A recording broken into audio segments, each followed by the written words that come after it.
My boss spent 3 months trying to convince everyone I was losing my mind. At first, I thought I was just tired. That's how it always starts, right? You misplace a file, forget a meeting, repeat a story someone swears you've already told, and you tell yourself it's stress, burnout, too much coffee, and not enough sleep. But there's a moment when it stops feeling like normal forgetfulness and starts feeling like someone is quietly moving furniture around in your life and pretending it was always that way. For me, that moment was the email. I work in data analytics for a mid-sized logistics company. Nothing glamorous. Lots of spreadsheets, dashboards, ugly PowerPoints. I was the guy people sent things to when numbers didn't make sense. I like that role. Quiet, useful, out of the spotlight. My boss, Cole, was the opposite. Cole was the kind of manager executives love. Tall, clean haircut, good suit, perfect smile. He remembered birthdays, shook hands too long, and laughed just a little too loud at the CEO's jokes. Upwards, he was pure charm. Sideways and down, he was different. Evan, you don't mind staying later, do you? You're my detail guy, man. I need you on this. You're the only one I trust with this client. Compliments as handcuffs. I wore them willingly for a long time. The first mistake happened on a Tuesday morning. Cole stopped by my desk. Coffee in one hand, phone in the other. That fake, relaxed, lean manager's practice in the mirror. Hey, quick thing, he said. Did you send that cost breakdown to Marlene yesterday? Yeah, I nodded, scrolling. Around 4. CC'd you. He tilted his head. You sure? I opened my sent folder. Nothing. I checked drafts, outbox, the whole thing. No email. Huh? I muttered. Okay, that's weird. I remember attaching the spreadsheet. Long hours, my man, Cole said, sympathetic grin in place. It happens. Just get it out now, yeah? She's asking where it is. I resent the file, apologizing in the email, like it had been my fault. Then I apologized again when Marlene came by my desk later. Got it now, thanks, she said. You said you'd send it by end of day yesterday. I did, I replied. Thought I did anyway. I forced a small laugh. Guess my brain clocked out early. She smiled politely, but her eyes did a quick scan of me like she was filing something away. That night, I went home annoyed at myself. I pride myself on being reliable. One missed email is nothing. But it didn't feel like nothing. I could see the moment in my mind. Typing the subject line, attaching the file, hitting send.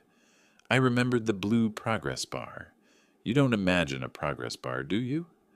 I shrugged it off. People misremember things all the time. The second mistake was the meeting. 2 weeks later, Cole poked his head around my monitor. You come in? He asked. For what? He laughed. The 3 p.m. with procurement. I told you yesterday. You told me? I checked my calendar. Blank. No invite, no reminder. Seriously? He said, eyebrows up. I put it in your calendar, man. We talked about it after stand-up. He said it like it was a fact, like he was reminding me the sky was blue. I flipped through my inbox. Nothing. No invitation sent, no notification. Maybe I accidentally declined it? I offered, heat already rising in my face. Maybe, he said, lacing his fingers together. Look, just join now. You can wing it. You know the numbers. We walked into the conference room 3 minutes late, everyone already seated. Cole opened with a smooth apology. Sorry, folks, just had to drag my analyst out of his cave, he joked, clapping a hand on my shoulder. He lives inside the spreadsheets. They laughed. I smiled because that's what you do. I presented cold, unprepared, not terrible, but not my usual standard. Afterward, as everyone was packing up, one of the managers, Tom, said lightly, Next time, check that calendar, Evan. Cole says he sent you like 3 reminders. 3. Interesting number. In the hallway, I pulled my phone out, thumb hovering over the calendar app. Cole watched me. Don't spiral, man, he said. You've been slammed lately. I've noticed. You okay? That question and that tone coming from the guy who scheduled half my workload made something small tighten at the back of my neck. I'm fine, I said. Just busy. Right, He smiled, supportive. Just don't burn out on me. You're too valuable to lose to stress. On the surface, it sounded kind. Underneath, it felt like someone putting a label on a box. The third mistake wasn't small anymore. We were preparing a quarterly performance deck for the VP. I built the main dashboard, margins, volume, on-time delivery metrics. It was my baby. I triple-checked everything, cross-referenced with raw data, even had a junior analyst run a separate query to verify totals. Presentation day, Cole flipped to my slide. Here's where Evan's magic comes in, he said, and I almost relaxed at the recognition until the numbers hit the screen. The margin line was wrong. Not off by a rounding error or a percent. Completely wrong. The kind of wrong that makes people ask if you understand your own job. I stared at the slide, my own layout, but with figures I had never seen. The VP leaned forward. That can't be right. We weren't that low in Q2. My heart hammered. That's not the version I sent, I said carefully. The file I submitted yesterday had margin holding steady. Cole glanced at me, then at the VP. We must have had a miscommunication, he said smoothly. Evan's been juggling a lot of versions. I'll have him clean it up and send a corrected deck by end of day. He moved on without waiting for an answer. The VP gave me a look I couldn't read and let it go. After the meeting, I walked straight back to my desk, opened my folder, and pulled up the file I'd sent. My numbers were right. I checked the timestamp. Yesterday, 4:12 p.m., I checked the version in the shared drive that he'd used for the presentation. Different numbers, same timestamp. My hands went cold. I leaned back and stared at the screen. Either the system had glitched in a way I'd never seen, or someone with access had opened my file, edited the figures, and saved over it. Cole appeared beside me like he'd been summoned. Rough crowd, huh? He said lightly. I turned the monitor toward him. These aren't the numbers I entered. He studied the screen, then shrugged. Looks like them to me. I have the original in my sent folder, I insisted. I can pull the PDF. He gave me that patient look, the one adults give kids who insist the monster in the closet is real. Evan, he said quietly, I get that you're proud of your accuracy, but this is the third time this month we've had some confusion. Calendars, emails, now this. He lowered his voice. I'm not mad. I'm concerned. Concerned? I repeated. Yeah, he said. You're working late. You look tired. You've mentioned headaches. I hadn't. I just don't want to see you push yourself to the point where you're making sloppy mistakes and then arguing with everyone about them. That's how people burn bridges without noticing. I watched him as he talked, as he rearranged my reality, word by word. I knew what gaslighting was in theory. I just never expected to feel it like this, like someone pressing their thumb on your sense of memory, trying to leave a bruise. I'm not arguing, I said slowly. I'm telling you the numbers were changed. Okay, he said, palms up, if that's what you believe. If, believe. Little words sharpened into knives. That night, I sat in my car in the parking lot for 20 minutes before driving home, hands resting on the steering wheel, engine off. The dashboard clock clicked over 7:41 p.m., 7:42 p.m., 7:43 p.m. I replayed every mistake in my head. The missing email I knew I'd sent, the meeting that was on my calendar, the slide that I must have messed up. Every time Cole had been the one pointing it out. Every time he'd framed it as concern. And every time someone else had been there to hear it. Maybe it was stress. Maybe I really was slipping. Or maybe, I thought, as I watched the office lights slowly blink out one by one, my boss wasn't waiting for me to fall apart. Maybe he was tightening the screws himself. I didn't sleep that night. Not really. I just drifted in and out of the same looping thought. If someone wants to break you, the first thing they go after is your credibility.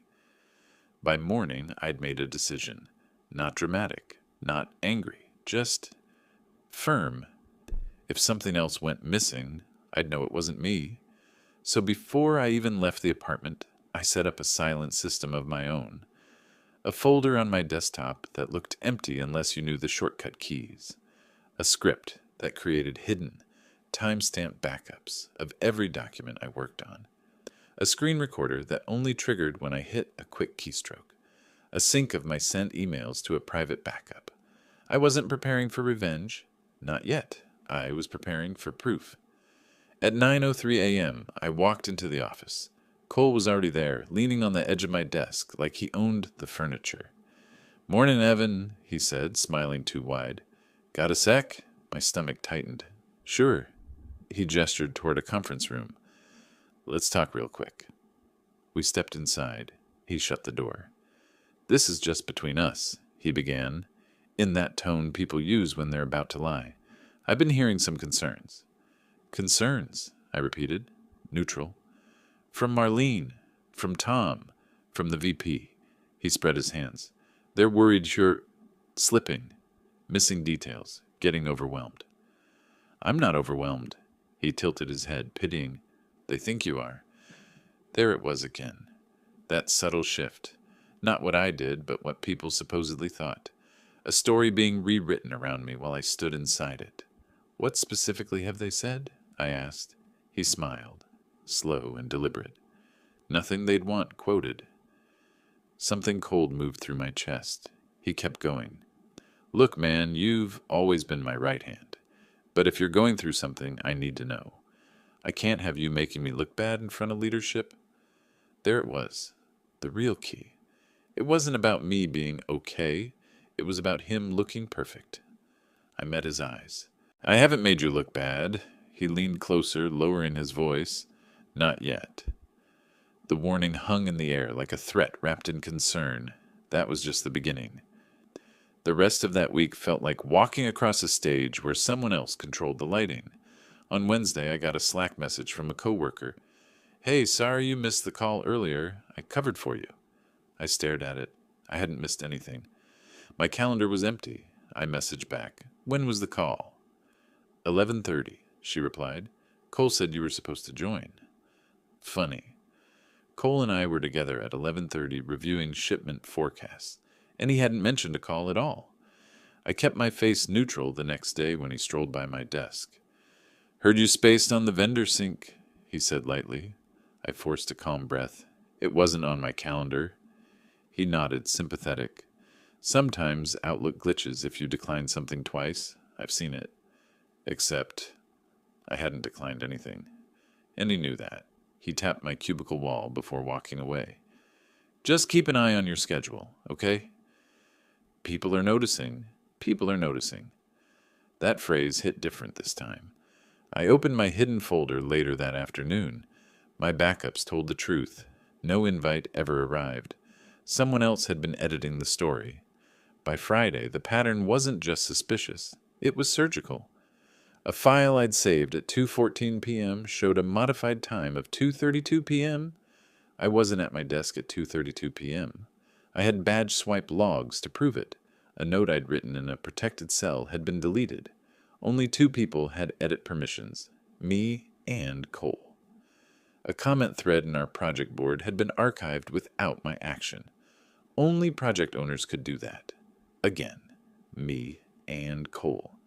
And then came the blow that almost cracked me. The VP sent an email late Friday afternoon. "Evan, I want to follow up on some inconsistencies I've noticed this quarter. Can you meet Monday at 9? My whole body went still. Inconsistencies. Plural. The word felt like a fist closing around my throat. I stared at the email so long my monitor dimmed. When I looked up, Cole was watching me from his doorway, hands in his pockets, head tilted, expression unreadable, like he was already imagining how Monday would go. "Everything okay?" he asked. I forced my voice steady. "VP wants to meet about inconsistencies." He clicked his tongue. "Ah, yeah, he mentioned something." Then he gave me a sympathetic grimace. "Tough spot. Just be honest with him, yeah? Don't get defensive. That'll make it worse." Make it worse? Like he already knew it was bad. I walked out of the office that night with the taste of metal in my mouth. The moment I reached my car, I sat hard in the driver's seat, gripping the wheel. My pulse thudded in my ears, hot and uneven. I wanted to scream or punch something or demand an explanation no one was going to give me. But then something shifted. A quieter thought, a colder one. One that didn't panic, didn't shake, didn't break. I realized I'd been trying to protect myself from looking paranoid. But paranoia is just a survival instinct without evidence. And I had evidence. Lots of it. Just not organized yet. I opened my laptop right there in the car, the parking lot half empty, the sky darkening around me. I pulled every hidden backup, every version log, every timestamp, every audit trail, every tiny breadcrumb that pointed in one direction. Cole had been sloppy. He thought no one noticed. He thought no one would question the charming manager with the perfect smile. He thought he'd made me doubt myself so thoroughly that by Monday I'd walk into that meeting already defeated. He didn't expect what was actually coming, because somewhere between the second and third corrupted file, something inside me hardened. The part of me that had always given people the benefit of the doubt stopped. He thought he was breaking me, but he'd only finished building me into someone he couldn't manipulate anymore. And he had no idea that the next time he touched one of my files, I'd be ready. By Monday morning, the office felt colder than usual. Or maybe it was just me. I walked in early, earlier than Cole, earlier than anyone. I needed the quiet. I needed the stillness before the storm. At 8:12 a.m., I took my seat outside the VP's office with a neutral face and a folder on my lap. I wasn't nervous. That surprised me. I think there's a moment when fear burns all the way through and leaves something sharper behind. At 8:29, Cole arrived. Perfect suit. Perfect smile. Perfect timing. He spotted me, did a sympathetic exhale, and sat down 3 chairs away, like he didn't want to crowd me. "You'll be fine," he said softly. "Just keep calm in there." I looked up at him, and for the first time in weeks, I felt nothing. Not anger, not panic, just clarity. He mistook my silence for fear and gave me a reassuring pat on the arm. "Just be honest," he added. "If you messed up, own it. That'll go a long way." Own it. He was still trying to give me my lines. At 8:59, the VP opened his door. "Let's talk," he said. Cole rose instantly. "I'll join too, if that's all right." The VP nodded. "Preferred, actually." We stepped inside. The door shut with a soft click, the kind of sound that means something's about to break. The VP sat across from us, fingers steepled. "Evan," he began, "I've been reviewing the quarterly materials. I've noticed changes, inconsistencies, missing data entries, things that concern me." Cole leaned forward. "I've noticed those too," he said, voice low and regretful. I've been trying to support him, but... "Actually," I interrupted, calm and clean, "you should let me finish before you say anything." Cole blinked. The VP raised an eyebrow, but he nodded. "Go ahead, Evan." I placed the folder on the table. "Sir, I'd like to show you something before we discuss the inconsistencies." Cole shifted in his chair. "Evan, this isn't the—" "Cole," I said, looking directly at him, "you've been editing my files." Silence swallowed the room whole. The VP frowned. "That's a serious accusation." "Yes," I said, "which is why I've brought proof." I opened the folder. Page 1, time-stamped version logs from our shared drive. Page 2, screenshot of the file he modified with login metadata tied to his account. Page 3, badge records showing I wasn't even in the building when the edits occurred. Page 4, Slack audit log showing archive threads, all by his admin-level permissions. Page 5, email headers proving the missing messages were never missing. They were deleted on the server after sending. Then I opened my laptop and played a 12-second screen recording. It showed him accessing one of my spreadsheets, changing the margin numbers, saving over it, and closing the window. The VP went absolutely still. Cole froze, a perfect statue with a perfect smile dying on his face. "I took this recording," I said quietly, "because it kept happening. The invites I missed, the emails I forgot, the data I messed up. All of it." and I wasn't going to accuse anyone until I was sure. The VP turned slowly toward Cole. Did you alter his files? Cole's throat bobbed. Sir, this is taken out of context. Out of context? I repeated, flipping to another page. Here are 3 separate days where you accessed my documents within minutes of sending me home early. Here's a data trail showing you deleted an invite before it ever hit my inbox. Here are retention logs showing messages removed from sent folders. Cole's voice rose. This is ridiculous. He's twisting things. And here, I said, clicking to the final screen recording, is you logging into the vendor call 15 minutes before it started, then removing me from the attendee list. Cole's face cracked. He looked at the VP. Sir, he's setting me up. He fabricated these. Enough, the VP said, voice low and dangerous. The kind of voice that makes careers end. What exactly has been going on here? Cole opened his mouth. No sound came out. The VP leaned back, exhaling through his nose. Evan and Cole, there will be a formal investigation, but right now, he looked at me. I appreciate you bringing this forward. Then he turned to Cole. You, out, now. That was the moment the room changed temperature. Cole stood, slowly. His perfect posture didn't help him now. Sir, now, the VP repeated. Cole walked out, jaw tight, face pale, the door thudding behind him. And then, silence. The kind that means something's gone wrong for the right person. When I walked back to my desk, the office felt like a different world. People weren't whispering, but they were paying attention, the kind of attention that sticks in the air. 5 minutes later, Cole's voice erupted down the hall. Not words, just noise. Security arrived. HR arrived. Then the door closed again. I didn't go near it. I didn't need to. Something in me let go, a rope I'd been gripping for too long. I opened a blank document, wrote a short statement summarizing everything I'd given the VP, kept it neat, professional, calm. Then I sat back in my chair, breathing out slow. They thought I was gone. I wasn't, and I realized something else too, something sharp and clean. That was just the beginning of his consequences. The real ending was still coming. For him, and for me. The investigation didn't drag on. That surprised a lot of people, but not me. Once you pull one thread on a man like Cole, the rest of the sweater comes apart fast. HR found versions of documents he'd altered going back almost 6 months. AITA found login traces he'd tried to wipe. Legal flagged his behavior as malicious internal sabotage. The VP called me twice to clarify timelines, never in a hostile way. More like he was building a wall of facts and wanted each brick placed exactly right.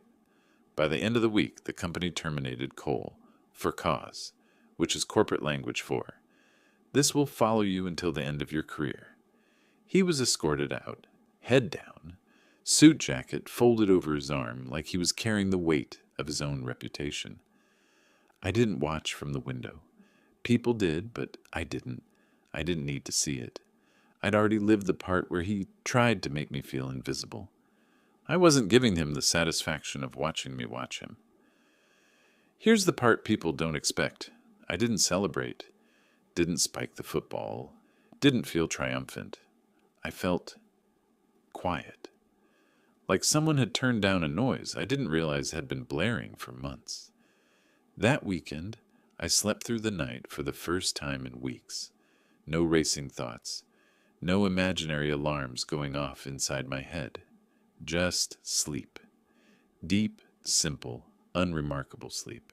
The kind you get when you're safe again. On Monday, the VP called me into his office.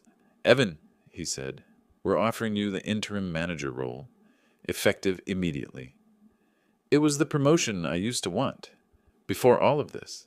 Now it just felt like a door I didn't need to walk through. Thank you, I said, but I'm going to decline. He blinked. You sure? After everything? I nodded. I'm not interested in spending my energy fixing the mess someone else made. I'd rather build something new. He studied me for a long moment, then leaned back. I respect that, he said. If you ever want the role, the door's open. I thanked him again and walked out, with a feeling I hadn't expected. Freedom. Not victory, not revenge, just release. 3 weeks later, I submitted my notice. No drama, no speech. Just a clean 2-week resignation, references arranged, projects handed off, documentation zipped and labeled. I accepted a role at a smaller analytics firm across town. Better culture, tighter team, people who didn't treat fear like a management tool. My last day, I packed up my desk in under 10 minutes. A couple close coworkers hugged me, asked if I'd stay in touch, asked if I was relieved. Relieved wasn't the word. Steady, clear, mine. That was closer. When I reached the door, I took one last look at the office. Not out of nostalgia, but as a reminder. People think revenge is the moment the other person falls. It's not.